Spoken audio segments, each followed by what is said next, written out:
Zee 24 तासच्या to the point मधून खरात प्रकरणी दीपक केसरकरांनी रोखठोक भूमिका मांडलेली आहे। दरम्यान यावेळी त्यांनी ठाकरेंच्या शिवसेनेवर देखील काही गंभीर आरोप केले आहेत। तर केसरकरांच्या आरोपानंतर संजय राऊत, सुषमा अंधारेंनी हल्लाबोल करत केसरकरांना डिवचलंय। बघूयात। माझं एकट्याचं नाव का घेतलं जातं? 39 आमदार जाऊन आले, त्यांचं नाव का घेतलं जात नाही? 39 जणांची यादी पब्लिश केली पाहिजे केसरकरांनी। झी 24 तासच्या टू द पॉइंट मधून दीपक केसरकरांनी ठाकरेंच्या शिवसेनेवर केलेल्या आरोपानंतर ठाकरेंची शिवसेना चांगलीच आक्रमक झाली आहे। ठाकरेंच्या नेत्यांनी दीपक केसरकरांना खोचक टोला लगावलाय। खरात प्रकरणात मला अडकवून ठाकरेंच्या शिवसेनेला बदला घ्यायचा आहे असा आरोप टू द पॉइंट मधून दीपक केसरकरांनी केला होता। यानंतर संजय राऊतांनीही केसरकरांचा समाचार घेतला। बदला घ्यायला केसरकरांचा जीव किती असा सवाल करत राऊतांनी केसरकरांना टोला लगावलाय। तुम्ही मगाशी गोष्ट म्हणालात की हा सगळा राजकारण आहे असं तुम्ही मगाशी म्हणत होतात की हे बदनामीचं षडयंत्र कोण आहे याच्या मागे? आपल्याला उभाटा आहे उघडपणे, कारण उभाटाचीच लोक हे स्टेटमेंट करतात आणि त्यांचेच लोक फॅक्ट म्हणतात। त्याने कसली fact? एकट्याचं नाव नाही घेतलं ना, त्यात रुपाली चाकणकरांचाही त्यात नाव घेतलंय, रुपाली ठोंबरे म्हणतात त्याच्यावर, त्यात राष्ट्रवादीच्या तुमच्या मित्र पक्षाच्या आहेत त्या। नाही, हे बघा, मला एक सांगायचं की रुपाली चाकणकरांचा आणि माझा संबंध काय? नाही, रुपाली मी काय ठोंबरे तिथं ट्रस्टी आहे का? माझं एकट्याचं नाव का घेतलं जातं? 39 आमदार जाऊन आले, त्यांचं नाव का घेतलं जात नाही? 9-10 मंत्री जाऊन आले। तुम्ही वारंवार म्हणतात 39 आमदार आहेत, कोण आहेत 39 आमदार आहे? नाही, ते फ्लोर ऑफ द हाऊसवर सांगितलं की पेपरला जे छापून आलं त्याच्यामधून मी तुम्हाला सांगतो, त्याच्यामध्ये सत्ताधारी पक्षाचे आहेत, विरोधी पक्षाचे आहेत, सर्वच लोक मंदिरात जात असतील, त्यानिमित्ताने ओळख झाली असेल, पण त्यांच्यावर फोटो ते 38 सोडून एकटे 39 हवे केसरकरच का? म्हणजे असा हा वारंवार प्रश्न हे पडला। व्हिक्टिमायझेशन आहे, पण क्लिअर कट व्हिक्टिमायझेशन। कारण मी त्यांना पराभूत केलं आसामच्या प्रकरणामध्ये, माझ्या बोलण्याने ते पराभूत झाले। त्यांना काय दुसऱ्या कोणी काय केलेलं नाही, मी एकटाच बाजू मांडत होतो आणि शेवटी माझी बाजू सत्य ठरली, ती महाराष्ट्राला पटली, म्हणून महाराष्ट्रातली जनता आमच्यावर उभी राहिली। केसरकरांचा जीव किती आहे, काय आहे?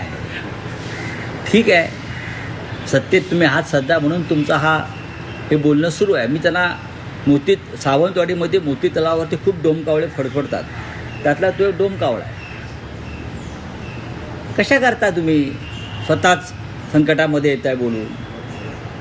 आपल्या विरुद्ध पुरावे आहेत। आपण त्या अशोक खरातचे सगळ्यात मोठे हस्तक होता, हे सगळ्यांना माहिती आहे। अनेक मंत्र्यांना, आमदारांना तुम्ही त्याच्याकडे घेऊन गेलेला आहात। एकनाथ शिंदे यांना अशोक खरातकडे घेऊन जाणारे हेच दीपक केसरकर आहेत। संजय राऊतच नव्हे तर सुषमा अंधारेंनी देखील केसरकरांच्या आरोपांवर पलटवार केला। केसरकरांचं विधान म्हणजे बालिशपणाचं लक्षण आहे असं टीकास्त्र अंधारेंनी डागलंय। तसंच केसरकर खरातकडे जात होते हे देखील त्यांनी मान्य केल्याचं सुषमा अंधारे म्हणाल्यात। तर एखाद्यासोबत फोटो असणं म्हणजे तो गुन्हा नाही, केसरकरांना या प्रकरणात टार्गेट करू नये असं आवाहन उदय सामंत यांनी केलं। केसरकरांचा हा आरोप मला आरोप वाटत नाही, तर अत्यंत बालिश आणि हास्यास्पद त्यांनी ही सगळी गोष्ट केली। मुळात जेव्हा ते म्हणतात की 39 गेले तर माझ्या एकट्यावर का बोलताय, याचा अर्थ केसरकर हे मान्य करतात की हो, मी तिथे जात होतो। माझा प्रश्न पुढचा आहे, केसरकर, खरात आणि रुपाली चाकणकर हे तीनही लोक वारंवार सिन्नर MIDCच्या सगळ्या अधिकारी कर्मचाऱ्यांच्या सोबत का दिसतात? याचं कनेक्शन नेमकं काय आहे? दीपक केसरकर साहेबांनी खरातच्या बाबतीतली त्यांची भूमिका स्पष्ट केलेली आहे।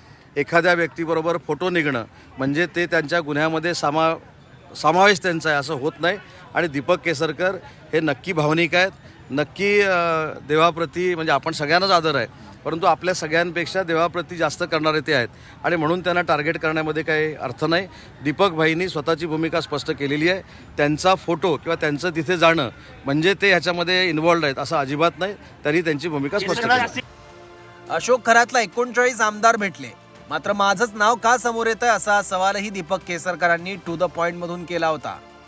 दरम्यान यानंतर काँग्रेस आमदार विजय वडेट्टीवारांनी केसरकरांना आव्हान दिलंय। दीपक केसरकरांनी त्या 39 आमदारांची नावं जाहीर करावीत, तसंच सर्व 39 आमदारांवर गुन्हा दाखल करण्याची मागणी वडेट्टीवारांनी केली आहे। माझं एकट्याचं नाव का घेतलं जातं? 39 आमदार जाऊन आले, त्यांचं नाव का घेतलं जात नाही?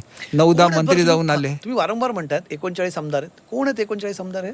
नाही, ते फ्लोर ऑफ द हाऊसवर सांगितलं की पेपरला जे छापून आलं त्याच्यामधून मी तुम्हाला सांगतो, त्याच्यामध्ये सत्ताधारी पक्षाचे आहेत, विरोधी पक्षाचे आहेत, सर्वच लोक मंदिरात जात असतील. 39 जणांची यादी पब्लिश केली पाहिजेत केसरकरांनी आणि त्या सर्वावर प्रतिबंधक म्हणजे जादूटोणा प्रतिबंधक कायद्याअंतर्गत, अंधश्रद्धा प्रतिबंधक कायद्याअंतर्गत त्यांच्यावर गुन्हे दाखल झाले पाहिजे.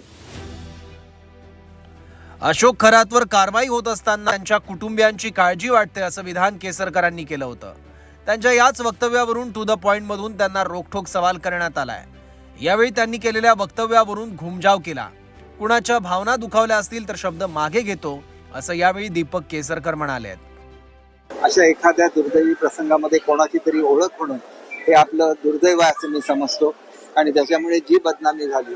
आणि खरं तर आता हे पब्लिकली बोलण्याचं थांबलं पाहिजे, कारण त्यांचं सहकुटुंब आहे, त्यांना पत्नी आहे, त्यांना मुलगी आहे, त्यांना मुलगा आहे आणि त्याच्यामुळे मला असं वाटतं की पब्लिकली ही चर्चा थांबवून त्यांना त्यांच्या कृत्याबद्दल कठोरात कठोर शिक्षा कशी देता येईल याच्यावर आता लक्ष कॉन्सन्ट्रेट करू. त्यांच्या कुटुंबियांनी ना समोर यायला, जर हे प्रकार समोर येत आहेत, त्याची चौकशी सुरू आहेत, एवढ्या प्रकारात आहेत ना, तर अशा वेळेस जर त्यांच्या घरात मुली असतील तर त्यांनी ना एक मुलगीपेक्षा एका स्त्री म्हणून समोर येणं जास्त गरजेचं आहे. की जर माझ्या वडिलांकडून असं स्त्रियांचं काही झालं असेल तर मी तिथे एक मुलगी म्हणून, स्त्री म्हणून, पत्नी म्हणून उभं राहणं गरजेचं आहे. अशी आपल्याकडे अनेक उदाहरणं आहेत की आपण जर कोणाचं हे केलं तर अशा वेळेस आपण त्या कुटुंबाने हे सांगावं की बाबा तुम्ही उभे राहा ठामपणे त्यांच्या मागे. निश्चितपणे त्यांनी असंच बोललं पाहिजे अशी माझी अपेक्षा आहे. मी मला त्यांची काळजी बिलकुल नाही. याच्यातून जर असा अर्थ निघत असेल तर माझ्याकडून ते वाक्य चुकीने निघाले असं तुम्ही निश्चितपणे समजायला हरकत नाही. अशोक खरात प्रकरणावरून केसरकरांना आरोपीच्या पिंजऱ्यात उभं करण्यात आलं. विरोधकांनी त्यांच्यावर गंभीर आरोप केल्यावर केसरकरांनी टू द पॉइंट मधून ठाकरेंच्या शिवसेनेवरही आरोप केले आहेत. दरम्यान यानंतर आता ठाकरेंच्या शिवसेनेनं आक्रमक पवित्रा घेत केसरकर यांच्यावर पलटवार करत त्यांना डिवचलंय. ब्युरो रिपोर्ट, झी 24 तास.